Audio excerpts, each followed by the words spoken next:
this computer. Got it. Hello, ladies and gentlemen, What you say? to the Beverage Brothers Dialogue.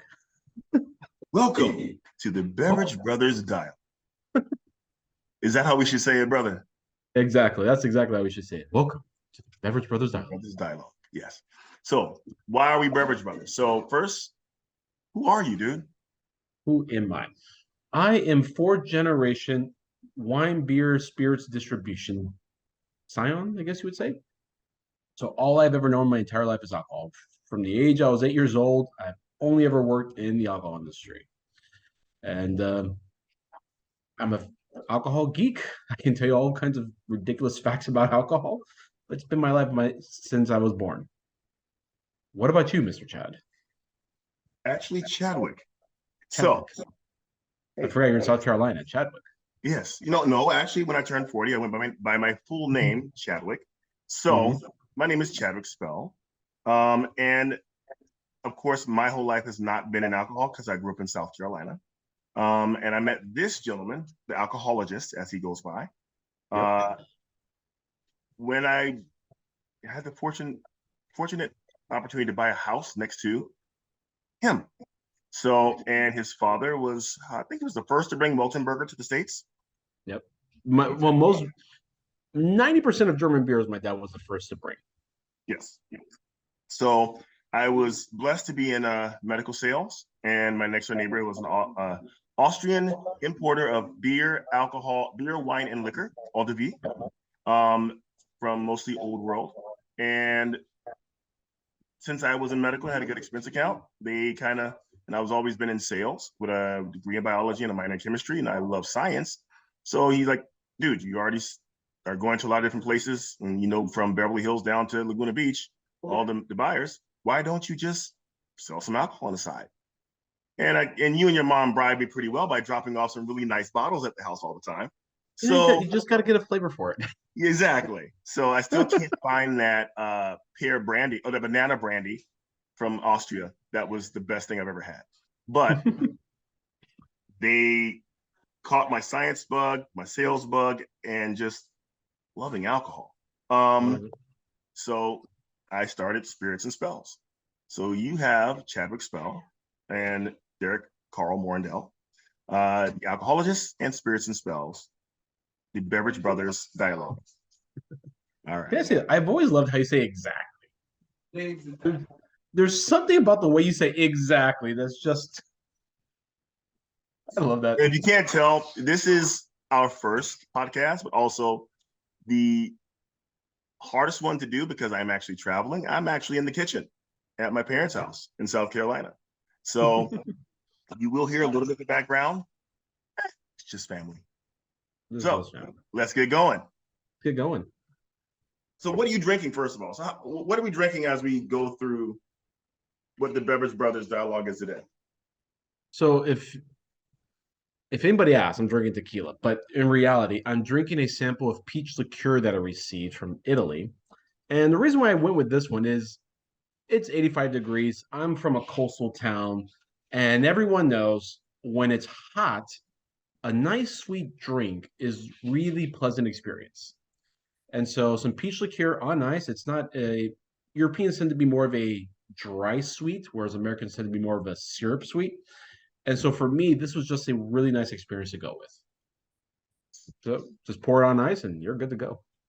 And for me, I agree with you on the sweet. I'm in South Carolina. It's 90 degrees right now at Orangeburg, South Carolina specifically, home of the Bulldogs, South Carolina State University. I actually am drinking a mixture of Uncle Nearest, the 1856, and the Nord apple liqueur. Okay, it's the pronounced apple. And the Nord is probably one of the first Black-owned distilleries in the United States out of Minneapolis, Minnesota.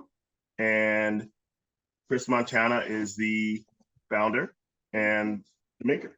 So an apple liqueur with a good whiskey. I call it my own personal apple Manhattan. Neat. It actually sounds really good. Yes. I like my mother's glasses. They're really nice. So, hey. Should clarify, because you say, the first, because a lot of people know of black-owned brands beforehand. But what you're saying in this case is not that they own the brand, but they actually own the manufacturing capability. Because most people in the industry, they don't own the capability; they just own the name. Right. And that's for almost every spirit there is in the industry. So, and they're going by one of the first because that always becomes a political issue, and everybody wants to say they're the first. And in my book, they're not just one of the first; they're probably the first I knew of that actually was producing and their own brands. And when the second, and they started in 2013 in Minneapolis, Minnesota. And the second one I know of is New England Sweetwater, which that is the honey whiskey, which is all natural that I have over here too. That I thought about making something today, but I'll probably do something tomorrow. I wonder what that'd be like with a sweet tea. Oh, that honey whiskey with a sweet tea is on hit. But actually, I do the honey with as a spritz. The honey whiskey as a spritz. That'd be nice. Oh yeah, because the honey whiskey is good, but a little dilution goes a long way with that drink. Yes. Oh yeah, and it's so natural; it will take you away from anything else that you've had that was honey. It was like, okay, this is what real honey tastes like, because they actually know the guys that actually have the bee farm. We probably should say that the New England Sweetwater, they have a distillery in New Hampshire, and everything they use is natural ingredients around them. Their maple is from actual maple tree. Their honey's from actual beekeepers. There's nothing artificial with their product, which you can really tell in the flavor. You can tell the difference between a chemical flavoring and the authentic one. Exactly. The other piece about that is it started in 2015, so they're like probably in that second range, and they started 2015. So to have a black distillery that's been producing products for that long, like Denor and English Sweetwater, is rare, because everybody knows Uncle Nearest, and nothing against Uncle Nearest. Uncle Nearest is the bomb, but that was a old story, and they had the brand. But Vaughn, I think, has had the distillery now, because it takes a while to build a distillery. It's now for about 2 to 3 years. And what she's doing is phenomenal. She's changed the game. I mean, and actually, she's probably assisted most of the brands that you see in front of you and out here in moving further in the game. So, Fawn Weaver, props. Well, I find funny it was having learned about these brands. Like, there are black people in Minnesota, New Hampshire. The funny part about that, New England Sweetwater, I thought they were joking when they told me they were the only black family in Winchester, New Hampshire.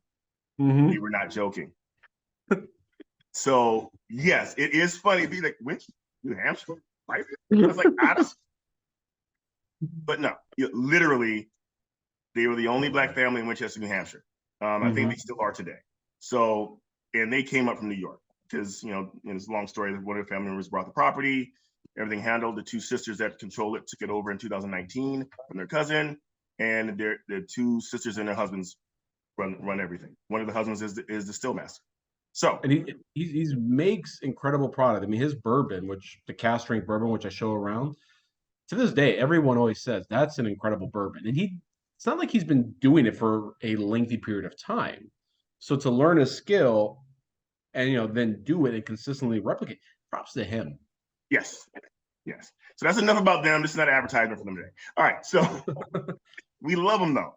So yeah, yes, we do. Oh, yes, we do.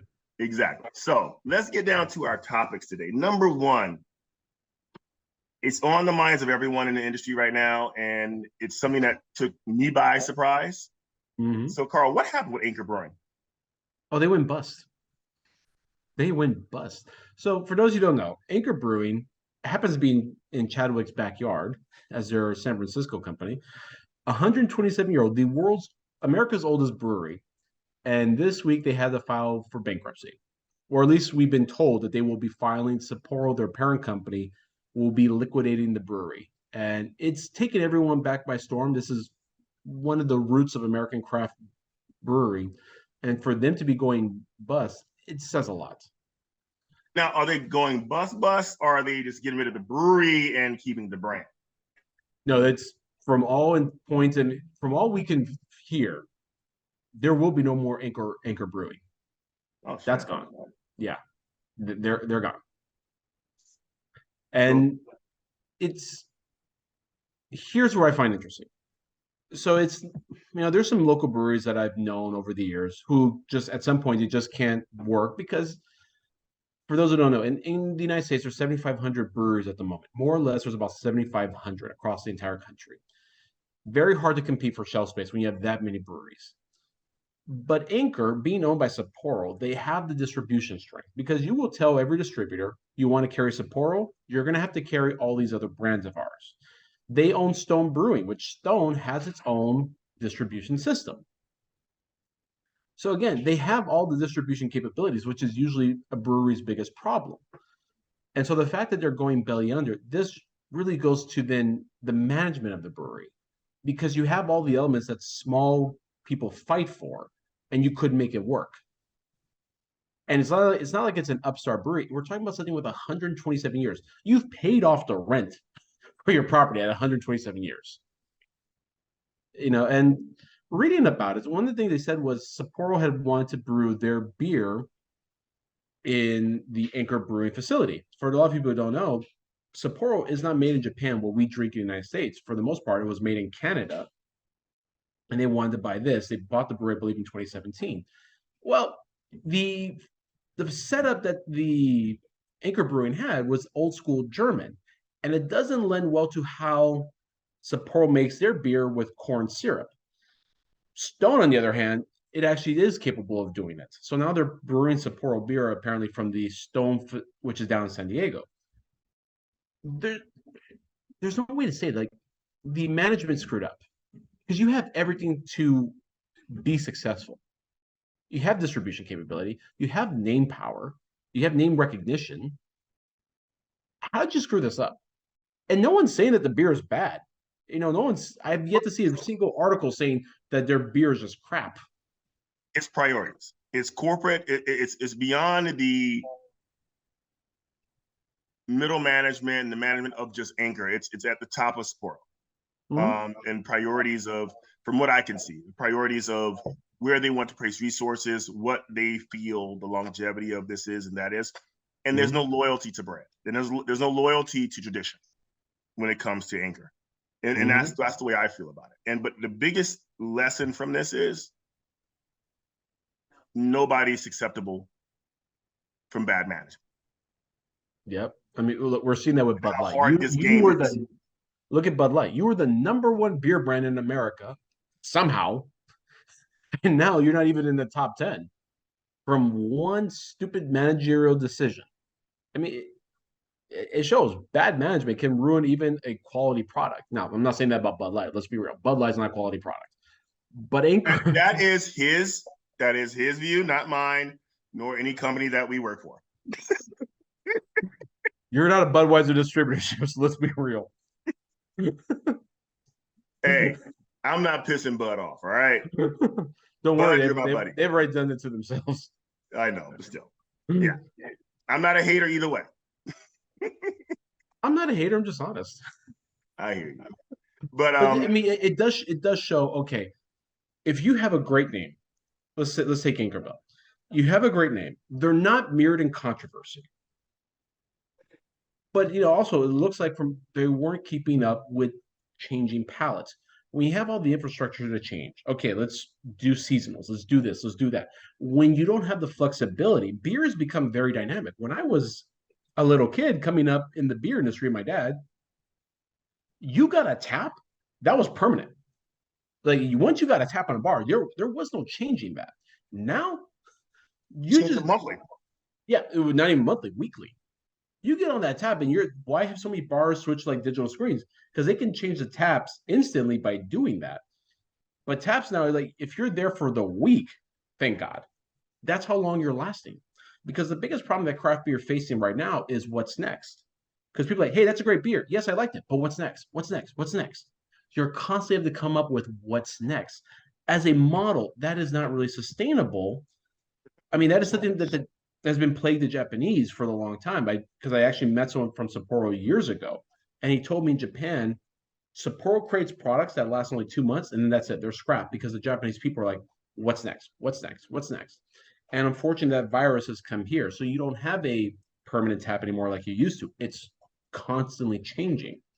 It's gotten used to this craft brewing mentality of, everybody's coming with latest, greatest. And I was reading something the other day around more local ingredients in craft brews for like herbs and hops and whatever. It's like they're creating more, what is it called? It's like more herbal brews, I guess it is what it is. And I'm Right. like, to go more seasonal for more local actual character for the craft breweries. And I'm like, that's nice and everything, but from a business perspective, unless you're a nice, sizable, and established brewery, and being able to do these seasonal brews that actually take these niche products in one local area that's going to appeal to that one local area, you're actually limiting your market. Mm-hmm. And I'm like, how do you keep this craft brewing, like all the created the IBU thing, which I'm really against the whole. Why are we creating a new unit to measure bitterness? I'm sorry, but I understand. Some IPAs I'm good with, but Right. IPAs went so far bitter that it turned some of the most ardent IPA drinkers off. And now you're trying to figure out what's the next thing now, right, when it comes to IPAs. So it's like literally it's a trend, because the number one selling beer in the US still style is lagers. Even some of the top breweries that have multiple locations, the number one beer that they sell most of is a lager. Mm-hmm. But everybody wants an IPA. I mean, you bring up a good point, but also remember the IPAs that we see predominantly on the West Coast is far and away different from the original IPA that Oh was yes, Indian created Pale Ale way is why back they had when. to add hops to go to it back to India, because he's getting Yeah. spoiled. Yeah. And that beer, if you were to take that beer and compare it to, let's say, Stone's Arrogant Bastard, there are two. The only thing they have in common is the term IPA. They're worlds apart. Look, East Coast breweries do not brew the same. That's why the term was coined West Coast brewery, or West Coast IPA, or Imperial IPAs, because of how intense they are. You know, that we have this like triple dry hopped IPA. I mean, wow, those things are potent. You cannot compare those to what the origins were. Now, am I saying it's wrong? No, but you've really straddled away from the original creation. So, I mean, at the end of the day, it People boils don't down really to understand that. So the biggest problem is people don't understand that. no, but they're never going to. They're not going to put the effort in. If people understood it, no one have ever, if people put a little effort into learning beer, no one have ever purchased Bud Light. That's a simple fact. Exactly. My dad predicted this years ago, and I think to this day he holds true. Craft beer in America, I mean, minus Anchor at 127 years, is relatively young still, really young. And it's going to get to a point, my dad predicted it's going to be like Germany. You have the local brewery of the town, and that's the locals' beer. That's where they're going, and that's where they're going to look at Monkish Brewing here in Torrance. You can only buy their beer at their brewery. So you got to go there. Maybe you bring your growler, fill it up. My dad said that's what's going to become. People are going to go to their local brewery, they're going to get their beer, and that's it. And yes, you can go to a store, you can buy all kinds of beers. Chad, I think you muted yourself. But at the end of the day, it's going to be very hyper localized. And a few beers will get national distribution, but that's it. I agree to a certain point. That's if the local breweries are brewing to their community. Okay. And that's where I have an issue, and I'm not going to go too far on this one because I can go for about 2 days on this one. And I've actually had conversations with Black-owned breweries and their makers. And I've actually said that I can see it online, I can see it in public, and because I've said it to them. Why are Black brewers making IPAs? That is not the stereotypical or typical or average palate of a person of color, not just a Black person. Every national beer of any country of color is a lager. From Sapporo to Kirin to Tsingtao to Corona to Tusker to White Star in Nigeria. I mean, literally from the continent of Africa to South America to Mexico to Asia, the number one beers are lagers. So you have all these Black breweries that are breweries coming up making IPAs. Why not But make here's- something that appeals to people of color? But here's the thing. Where does the lager come from? Germany. Okay. Look, the pale, the IPA and the pale ale. The IPA and the pale ale is British. The lager German. The Pilsner, while they may say it was originally brewed in the Czech Republic, which is true, the guy who invented it was a German. Exactly. So I'm going on a limb here, and I'm gonna ask you to say if you believe it or not. If lager and the pale ale, I think the lager is a little more smooth and a little more balanced than a pale ale. But I think Germans and Austrians tend to have a little more flavor than the British. So here's the thing. Even the food has more flavor. Look, I grew up, because of my dad, I grew up on German beer. So if you ask me at the end of the day, I'm always going to lean towards German beer, and I'm going to get very picky, like American wheat beers. I tried American wheat beer. I know for a fact it's American wheat beer. You can just tell when it's an American wheat beer versus a German wheat beer. Now, I'm saying picky, but when all you were raised on was German product, like authentic German products, someone trying to replicate that, I'm going to spot the differences just because I was raised on that for years. And for those who don't know, my first drink, I was 5 years old. Because my dad's European. Like, yeah, here, try it. So German lager, because yes, it is a very smooth product, but not all lagers are created the same. Those who know how to make a smooth lager, it's going to appeal. But if you have someone who cannot make a smooth lager and someone who can make a very smooth pale ale, whoever can actually do the job properly is going to win. Stylistically, lagers have exploded, but there's a few factors that come into play. Lagers typically are not high in alcohol. If you look at the common beers sold around the world, they're not high in alcohol. They're about 5%. High alcohol, and here's where it gets tricky. And this is also a stylistic thing. If I take a European beer that's high in alcohol, and I take an American beer high in alcohol, what you will notice is this. The American beer is going to punch you in the face with the alcohol. Now, that's a stylistic choice, and a lot of people prefer that. The European style of high alcohol doesn't punch you in the face, but what it does, it stabs you in the back. So you drink 1, 2, 3, and you think, wow, this is easy drinking. And all of a sudden, after those beers, all of a sudden, like, boom, you just got, that's the difference. And I think because of that, that's where the choice affects you. Something that hits you in the face, that's, in terms of palate choice, that's harder to get accustomed to than something that goes down and then hits you afterwards. It's not just, it is, you're right, it is a palate choice, but also depends on demographic. So younger people like getting stabbed in the face. Older people rather get stabbed in the back. Okay, I want something smoother that I can drink, and if I get stabbed in the back, good. All right. But also, when it comes down to the American market, if you think about it, the whole thing with when we had the chocolate stout thing back in the day, and everybody was in stouts. Now we're in IPAs. Most people that work at the counter in a brewery or a restaurant or a bar will tell you it's not just they're asking for IPA, they're asking for what has the highest alcohol content. And if IPAs have the highest alcohol content, I'm going to drink an IPA.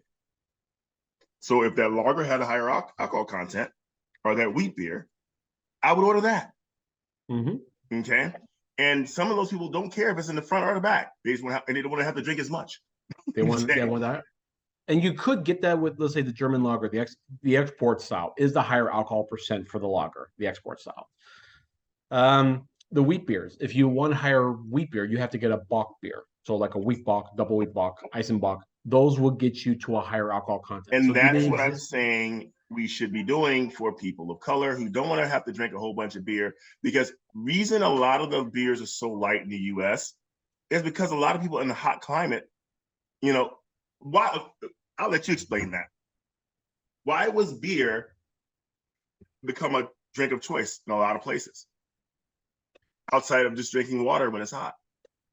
I mean, one was the affordability. Two, it was, in many cases, it was safer to drink the beer than the water because the beer had gone through a purification process. Whereas just pulling the water out, it was a craps game. Exactly. So that's the same thing in the South. Same thing in this country back in the day. Beer was actually the preferred drink for actually getting liquid in your body to hydrate. So you didn't want to have it high alcohol. So that's still the same way in a lot of places. So it's like literally, if you think about it, lagers became a part of a lot of countries, especially in the American ecosystem. Okay, so when you start going to that level, you have to do a whole new re-education. But and also remember, lagers, the influence, because who was a big part of the foundation of the U.S. were Germans, and what did they bring with them? That German brewing tradition. Exactly. Germans, more than anything, they exported their brewing traditions all around the world, even China. If you go to China, you look at Chinese breweries, it's German foundations. Because at one point, Germany had a big colony in China, and wherever Germans went, they brought that brewing tradition with them. Yeah. So it's like literally understanding why we have what we have, but at the same time, if you're going to do something and bring some diversity to it, just don't be somebody making what they make. Make something with your palate. Because that's why you say the pale ale in Britain, and you have most lagers in Germany. Okay, it's like literally, let's make something new. Is what my mindset says. And that way, if it's made locally and you make it for your local community, it will go to what your dad said. If people are making for their community what the community likes, they'll drink it. Yep, and they'll drink that more than anything else. And I think we'll see so that's that Anchor Brewing. Let's keep going. I don't think we're gonna make it through all 10 of these, dude. No, we're not. I doubt it. But there's 10 topics we can at least discuss. Yeah. So let's say, what's the next one that you want? What do you think is best? Okay, since I went there with the diversity thing, Black Americans and cognac. Pass the Courvoisier, man. Thank you for not saying Hennessy, but I love Hennessy too. Look, Hennessy dominates the market. They are the number one producer of cognac. There's no ifs, ands, or buts about it. And California as a state, and this is a fact, is literally, I think it's a minimum, I think it's 25% of their global. California as a state is 25% of the global sales of Hennessy. Just give you an understanding of how much Hennessy is sold in California. I wouldn't doubt it.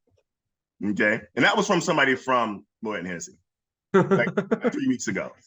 Nice. So yeah. Okay, so you being a black man, you tell me. Oh, it's easy. Go ahead. It's easy. All right. So since I'm here, and I'm not trying to poo-poo on whiskey, because I am actually sitting here drinking whiskey at 100 proof. Yeah. It's a stereotypical black drink. Whiskey is a typical white drink. Why? Palates. Pure and simple. So we tend to like more smooth and more sweet. We don't like to start like even with IPAs. IPAs are really bitter.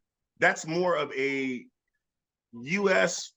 Caucasian kind of that bitter palate, and you can go to wine. If you look at winemakers in general, California Napa trends the cabs have gotten more tannic, heavy, and 60% alcohol. That is in a direction that is not what we like on average. Now, I'm not saying black people don't like that. That's not what I'm saying. I'm saying if you look at what people prefer on their palate on a daily basis, we prefer more smooth, more balanced, not stark in different directions. Okay. And you can just look at what has happened, what you see with purchasing. It's very simple. It's the reason why they go to cognac. It's a brown liquor versus another brown liquor, whiskey. And it's not that whole rye thing. It's not the whole bitter thing. It's like the Scotch. Look at Scotches. Scotch is really sharp.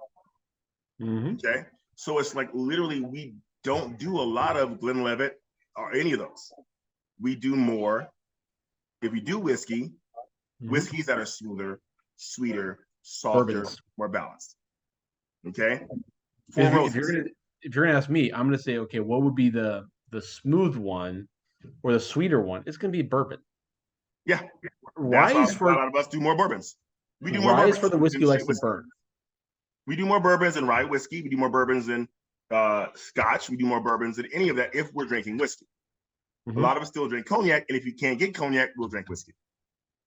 Okay. No. I've been in San Antonio back in the day when I was doing medical sales. Yep. And I was at the Valero Open golf event.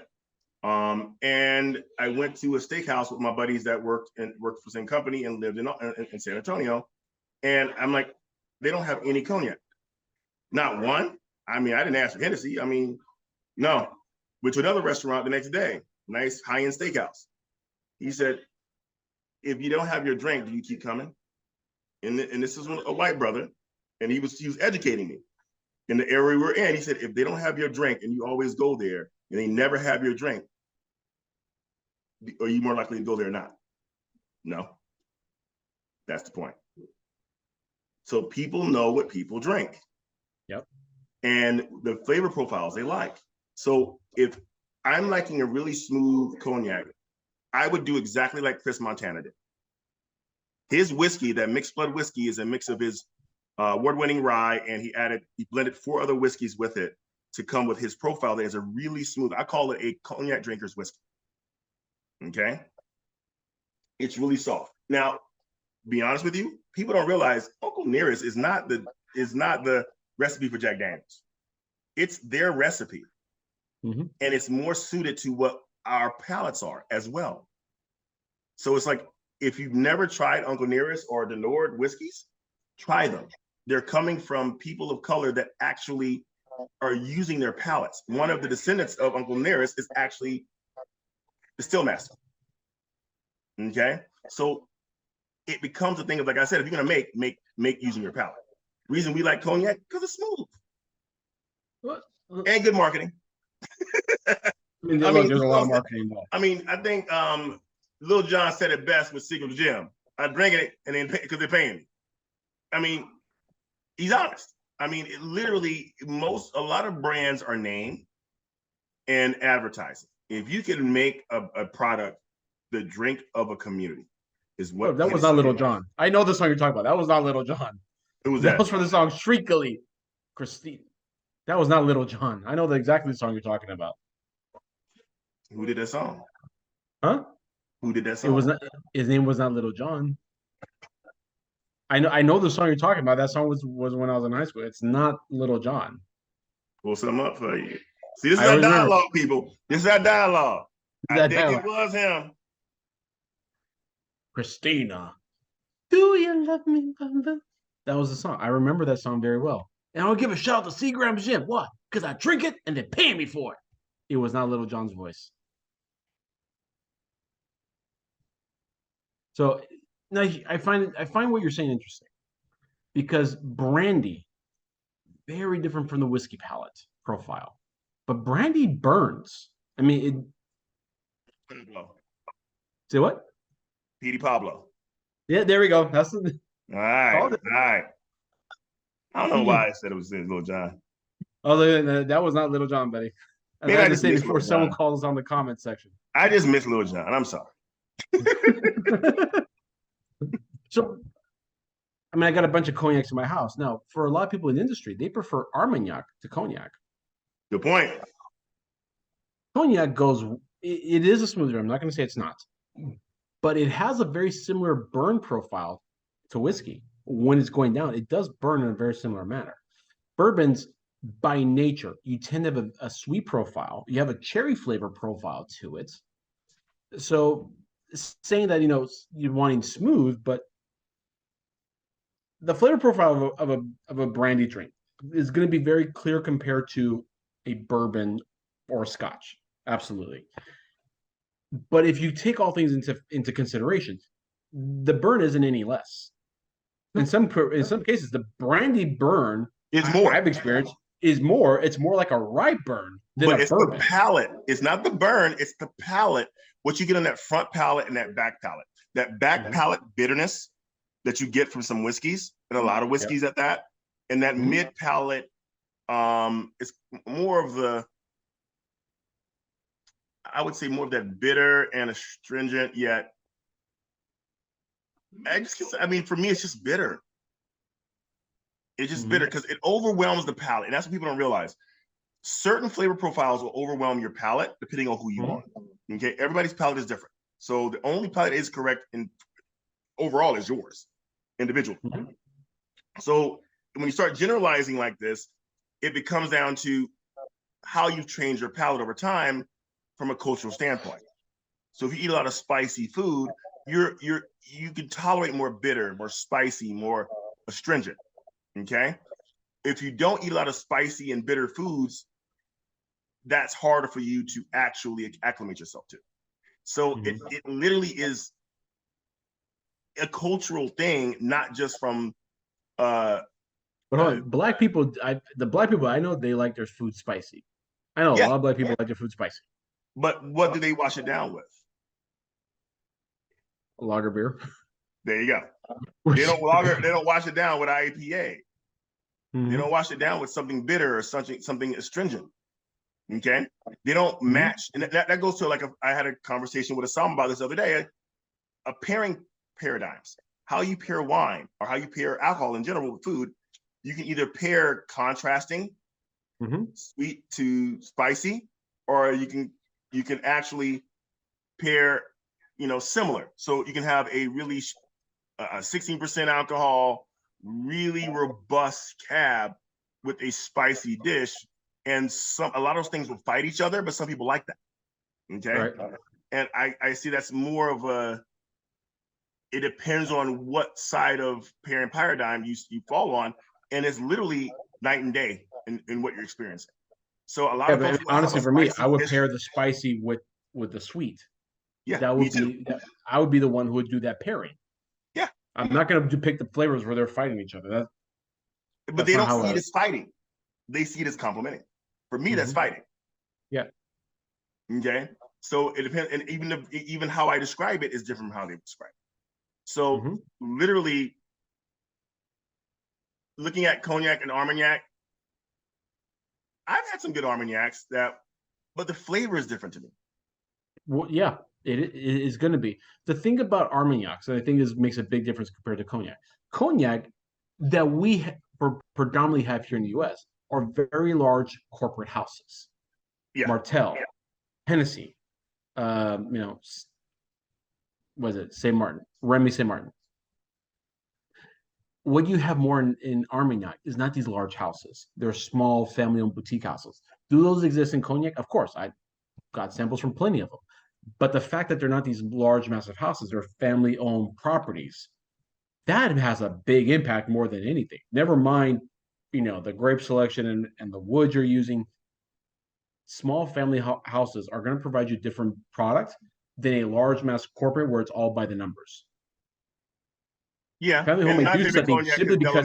favorite cognac is Delamain Pale and Dry, and it is not a mass house. Prices skyrocketed because people start buying it more, but you can't find it that often. Yeah. But I mean, it all goes back to palate and availability. And the reason why people drink what they drink is marketing. Of course, that's the biggest thing. All right, so let's move it on because I have a big question for you. All right. You and your wife, you have a wine label, which I believe you're representing in the back. Yes. Now, yes. Yeah. Wachira wines. That's right. So an article we've came out saying Cab is king, and they talked about the top selling wines, the top selling grapes. So definitely to hear from your perspective on that article and the numbers that were given in terms of performance for the grapes. Cab has been king in California for a very long time. And I think what's happening now is people are coming backwards from that Napa California trend of heavy, robust, trying to compete with Opus One and Screaming Eagle, and having to lay the bottles down before you even sell them for about 6-7 years. For me, the number one grapes produced in the country are Cab and Chardonnay anyway. Cab is king, and I think Cab always will be king because it's a damn good grape, but it's getting expensive. So people are understanding why Cab is good. I mean, a lot of folks have moved over to Pinot Noir in the last 4 or 5 years. Not just the last 4 or 5 years. Well, 10, 15, yes. But 10, 15, because about 10, 15 years ago, they started getting more tannic, more heavy, more alcohol, and you couldn't find a light cab anymore. So everyday drinking cabs kind of disappeared. Everybody was, and everybody went with Pinot Noir and some other reds, whatever. Pinot Noir actually picked up the slack. They were light, but now people are making heavy Pinot Noirs now. Okay, so and a lot of cab makers are now coming backwards from that 16% and really tannic and heavy cabs that you have to have with a steak. And that's what we did 7 years ago. Our cab was 13.5% and still is, and it's light as a Pinot. And they got a double gold San Francisco Chronicle in 2022. So it's like literally it was meeting people where they wanted to be. They wanted a cab, but they couldn't find a cab that was not heavy and you had to have with a meal. I want to be able to sit at a bar and just drink a cab. When cabs are done right, I tell people all the time, it's not the varietal you don't like, it's literally the maker. So there's so much out there, there's so much on the shelf that you can find a cab that you like. You can find a Chardonnay that you like. 60% of people that don't like Chardonnay like ours. For that reason, because we're not that oaky buttery and we're not 100% acidic and dry, we're balanced. So when you make wines balanced, they cover a large swath. Now, that heavy cab drinker that is used to having 16% or 15% alcohol and in a heavy char in the barrel and aged for 4 years before it's sold, our cab is not heavy enough for them. They say it's okay, they can drink it, but it's not heavy enough for them. It's not their cab. So it's like literally you have to understand the wine person that you're talking to or what is in their palate is looking for. And your cab is stainless steel aged, correct? Actually, it's only 8 months stainless steel, but only 8 months in American neutral oak. So the average cab is aged about 18 months in Napa and in California, and we're not doing it. And Are they new barrel or used barrels? Used. But I mean, that also has a big impact. Brand new barrel versus a used barrel has a huge impact. Huge impact. Because you're not getting as much of that oak and some of those intensity. Yeah, I get that oak intensity. An American oak barrel used is a lot less than French, and you get more of the vanilla. Okay, instead of some that intensity between people understand the difference between French and American. People prefer French oak because of the flavor profile, not because it's just a better barrel. Yeah, it's a softer wood. The French oak, the Slovenian oak, the Hungarian oak, they are softer on their impact on the wine. The American oak is an intense wood, really hits it strong. So you're talking about a used barrel. It's just going to impact the product, in a dramatically different way. Yeah, dramatically compared to if it was brand new. Yeah, a very light way. And it's only 8 months. So the longer you leave it in the barrel matters as well. So if you only put it in there for 8 months, instead of like putting it in a new barrel for 18 months, it's a big difference. And these barrique barrels? Yes. Okay.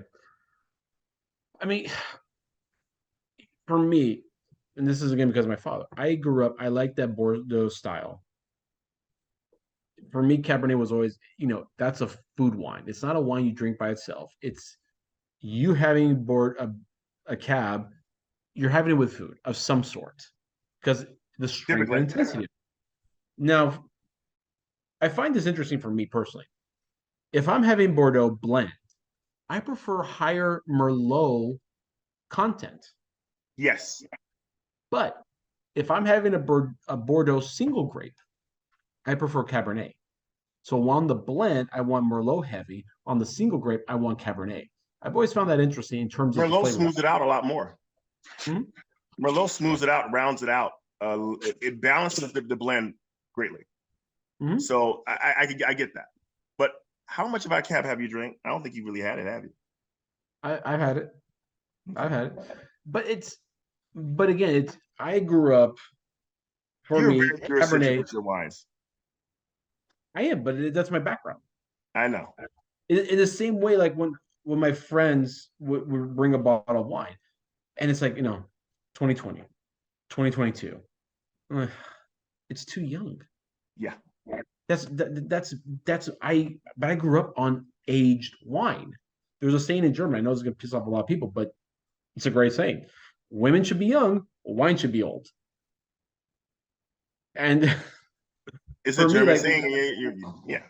All right. So that German wisdom. yes, But if you think about it, if I present you a bottle that's Cabernet Sauvignon, aged for 10 years or more, I will give I you a mean, bottle of our wine Mhm. that has been aged for 5, and it will shock you. Because I think what I've had yours was what, a 2018 maybe? 18. Yeah. I'm gonna no, But actually, I'm gonna give you a bottle of a 2016. when you see the wines that's been aged for 10 years, the maturity and the complexity that the bottle has achieved. And so every time I bring that wine Real out, good. my friend's like, "Oh my God, this is so good." And I say, "Now you know why I always tell you, stop drinking a wine that's 2 or 3 years old." But again, the type of Bordeaux I'm bringing out, they're heavy.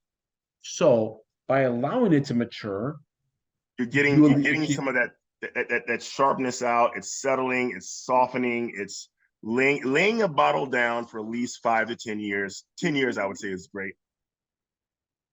Changes what you're actually drinking totally. Yeah, when my wines are like 14, 20 years old, even better. I mean, honestly, like when I bring out the 14-year-old Bordeaux's and the 15 and the things I have that are older, you just see the difference. Now, the thing with yours is that you're not making a heavy body Nope, cab. but they still age well. I'm not saying they age well, it's just the kind of product between a light body, medium body, heavy body. A heavy body, you don't want to open up 2 to 3 years. That's a waste of a good bottle. It is a waste. That's That why a they lot of say, like, wineries in Napa now don't sell them until they're like 6 years old. which is a smart thing to do. Yeah. Certain people think like, okay, a wine got to open up right away, and then they were surprised to say you get the bottle shock. I met a guy once. He said, "I can't drink wine. I always get headaches." Like, I bet the wine I happen to have was 6, 7 years old. I said, "You'll be fine." He's like, "Why?" Is like because the sulfites have settled. And I said, I learned this from my dad. When people complain about the headaches, it's like, I bet you're drinking red wine that's 2 to 3 years old.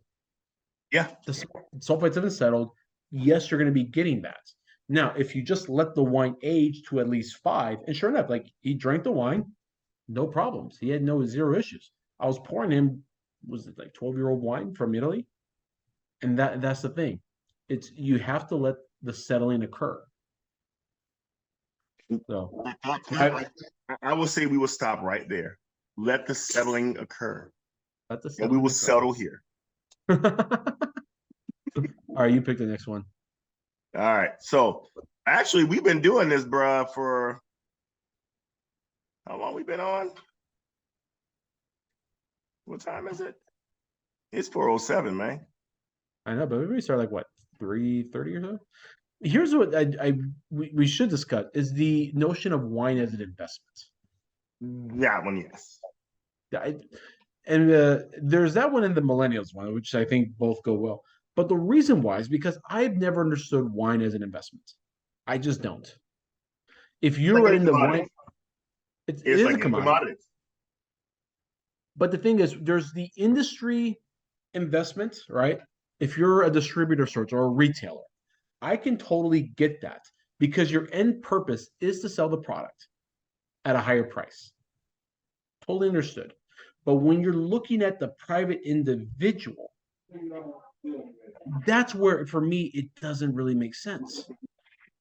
I mean, a lot of people, like, they're buying wines to sell, but I've seen like people buying wines that are probably way past their age, and there's no historical provenance. If you had a bottle of, it's spoken earlier, Thomas Jefferson, his wine collection is known and is owned. He was a big fan of Chateau Petrus. Okay, there is historical reference to that. Thomas Jefferson. If you had the wine from, pick your king in Europe, there is an historical reference to it. You're not buying it because what's inside. You're buying it because the fact of the matter is there's historical heritage to it. But for the most part, a lot of people are buying their wines. They're buying crazy price points, holding on to it to then resell. And for me, like, at some point, that juice is no longer drinkable. So what was the point of it? The point, it's the same point of buying a huge mansion in Florida from Trump and letting it sit, and the property end up going into disarray, that we have to tear stuff down. Just say I bought it. To say I owned it. But there's a difference. That home that you bought, as long as you maintained it, it is usable. It will be usable, now, 10 years from now, 20 years from now. You can go into that house 20 years from now, as long as you're paying to maintain it, and it's usable. You could rent it out for events. If you have like a big yard that's in front of the ocean, you can rent that out, theoretically. Yeah. Wine, unlike liquor, has a shelf life.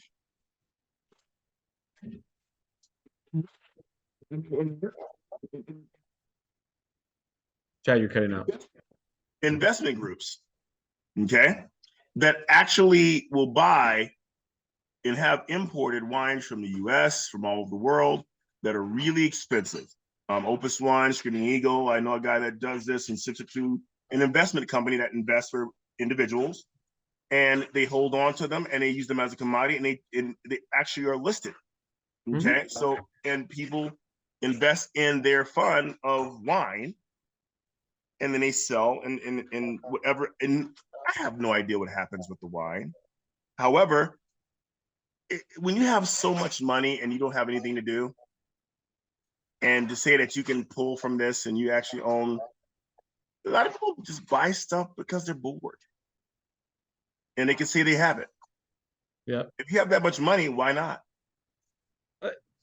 I know the industry has been going down for fine wines because there's been a lot of press and stuff on American greed and a whole bunch of other things of, people that have been faking the wines at auctions, and one guy who did it for years, and it happens all the time. And then they counterfeit wines in China all the time. Okay, so literally you're looking at an industry where it's the image and the prestige of having certain wines. The wine is not worth that much. But that's, like again, you said, that's the provenance and historical relevance. It's just the branding and the, your social standing is validated by you having this bottle. But then it's not investing. That's why there comes a point like it's not investing, because investing, you're buying it to hold value to then sell for a higher profit. Why? If you buy a bunch of, let's say, 1985 Bordeaux, which is the best year ever, at some point, those they're going to be worth nothing.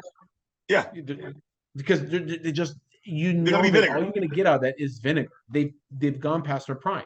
You have a limited, and the chemical analysis of those things, so you know how long they're going to last, and you can actually research when they're at their peak and when they drop.